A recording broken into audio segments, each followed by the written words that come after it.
어렸을 때는 제가 이제 우리 아버지가 장손으로 장손에 제가 맏딸로 태어나가지고 어른들 사랑을 참 많이 받았거든요. 할머니 또 고모 삼촌들이 아주 그냥 끔찍하게 생각하고 사랑해서 사랑만 받고 자라다가 청소년기 시절에는 제가 우리 어머니 아버지가 우리 할아버지 아무튼 돈을 하나도 안 가지고 분가에 나가셔가지고 자녀들을 줄줄이 딸 다섯을 낳으셨거든요. 그리고 마지막에 아들을 둘을 낳았는데 5학년 때 국민학교 5학년 때 어머니 아버지 계신 데로 갔어요. 가다 보니까 이제 줄줄이 동생들을 제가 돌봐야 되고 엄마 아버지는 이제 농촌에서 일을 해야 되니까 제가 또 엄마 아버지 도와서 일을 하면서 이렇게 살았죠. 그러다 보니까 제가 학교를 국민학교밖에 못 나왔거든요. 근데 그게 굉장히 저는 그런 거를 못 느꼈어요. 제가 뭐 그렇게 공부를 꼭 해야 된다, 막 공부에 한 맺힌 사람처럼 공부할 그런 생각은 없었거든요. 사실 그냥 당연히 형편이 안 되니까 동생도 돌보는 것도 그냥 기쁘게 감사하면서 열심히 굉장히 순종적인 사람이었어요. 그렇게 하면서 살았는데 그렇게 살다가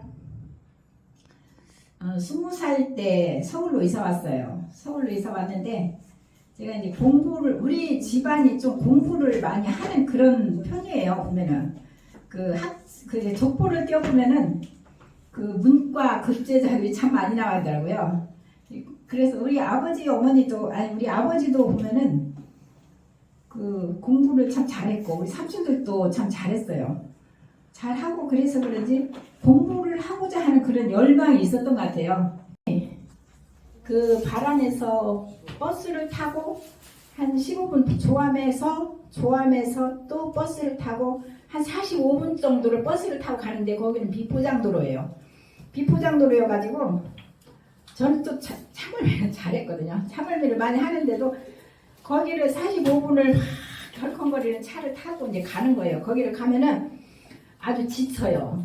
지치는데 거기에 어떤 분이 계셨는가 하면은 협회로 편지를 해가지고 그분이 자기 좀 와서 성경 공부 좀 가르쳐 달라고 이렇게 편지가 온 거예요. 근데 자기 어떤 사촌 이모네 집인가 갔다가 그 여호와의 증인 책자를 읽고는 자기가 그걸 공부하고 싶은 마음이 있어가지고 편지를 한 거예요. 그래가지고 거기서 편지가 와가지고 거기를 찾아가도록 해가지고 갔는데 그분이 글을 모르는 거예요. 글을 어렸을 때 부모가 돌아가셔가지고 학교를 못 다닌 거예요.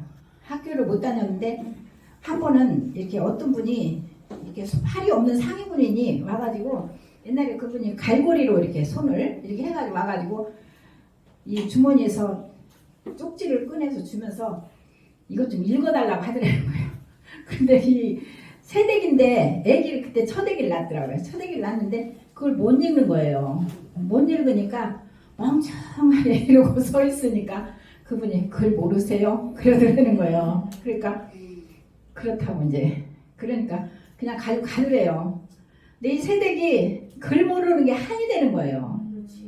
그래가지고 글도 배우면서 성경도 좀 배우고 싶어가지고 협회를 전화해가지고 제가 가서 이제 여호와의 증인들이 이제 성경을 그림책으로 된 책이 있어요. 그림도 있고 이제 글씨도 크게 돼가지고 창세기부터 쭉 계시록까지 이제 그 이야기식으로 나온 책이 있어가지고 성경 이야기 책이 있어가지고 그걸 가지고 하나하나 글 다 가르쳐가면서 이제 성경을 가르쳤어요.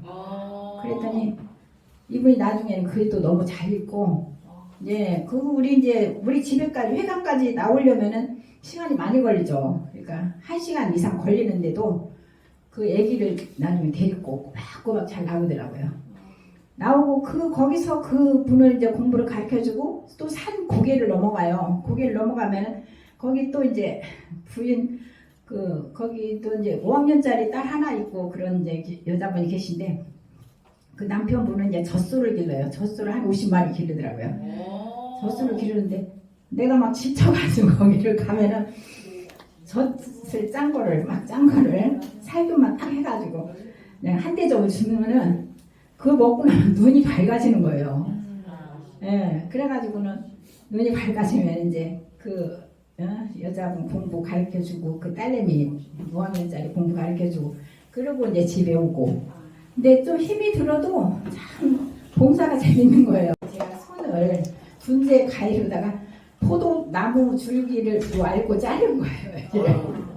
잘라가지고 너무 깊이 잘라져가지고 이게 안 붙을 것 같아서 그냥 눌렀거든요. 눌렀는데 피가 한 방울도 안 나오고 그냥 붙었어요. 이게 붙었는데 이게 그게 큰 경험이에요. 쇠 같은 걸로 다치면 피를 빼내야 돼요. 네, 피를 안 빼고 그냥 붙으니까 그게 파상풍균이 위에 올라가지고 예, 일주일 되니까 막 여기 아파요. 그래서 내가 아프다고 그랬더니 저기 우리 신랑이 좀 그런 거 좀 잘 알아요. 그래가지고는 쇠독으로 다치면은 파상풍 걸리니까 빨리 책을 보라 그래. 의학백과 사전이 집에 있어서 보니까 무서운 병인 거예요. 이게 파상풍이 애기 이제 배꼽 잘라주다가 다치면은 즉사하고 죽는 거예요. 즉사하는데 밭에서 논에서 이렇게 일하다가 쇠 같은 걸로 다치면은 그 파상풍이 걸리는 거예요. 파상풍 걸리는데 보니까 파상풍으로 몸이 강직이 오는데 강직은 빨래판처럼 굳어가는 거예요. 굳어가는데 굳어가지고 경련이 오는 사람 50% 경련이 오는 사람 100% 죽는데요. 근데 이제 경련이 안 오면 굳었다 풀리는 사람 50% 살고 50%는 죽는다고 그러더라고요.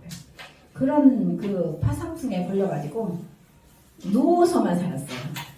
일어나서 움직였다 하면은 입이 안 벌어져요. 이렇게 입이 안 벌어지고 잠깐이라도 가서 반분이라도 보고 오면은 벌써 입이 안 벌어지는 거예요. 숟가락이 안 들어가요. 그래가지고는 제가 그때 이제 전에 일부 얘기할 때 그거 조금 얘기하긴 한 것 같아요. 예, 조금 아쉽게. 종로에 어떤 한의원 선생님이 알려줘가지고 전갈 꼬리를 먹었는데.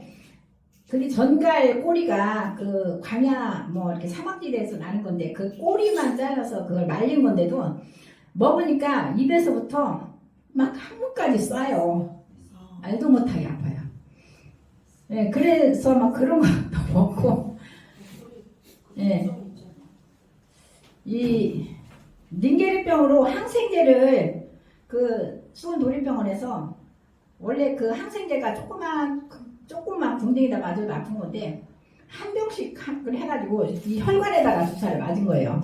혈관에 주사를 맞으니까 이 보름을 맞았는데 말도 못하게 아팠거든요.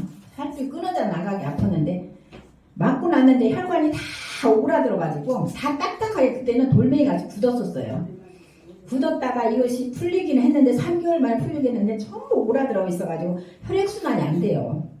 손끝까지 발끝까지 피가 돌질 않고 머리는 맨날 멍멍하고 등판은 철판 갖다 딱 붙여놓은 것 같아요. 내 살 같지가 않고 다 감각이 막 둔한 그런 상태예요. 그런 상태에서 세브란스 병원에 제가 2년을 약 타다 먹었는데 거기서 치료책이 없다 그래요. 치료책이 없다고 그래가지고 제가 병원에서는 치료책이 없기 때문에 아무튼 대체의학 쪽으로 침 맞는 거 이거 이제 이런 거 소개받아가지고 갔는데 이마는 대침 10cm 대침을 갖다 여기다가 5개 막 다 꽂아요. 다 돌리면 도는데 말도 못하게 아프죠. 예, 그걸 맞아야 이게 풀리는 거예요. 근데 딱 20일 가요. 20일에 한 번씩 가서 맞아야 되는 거예요.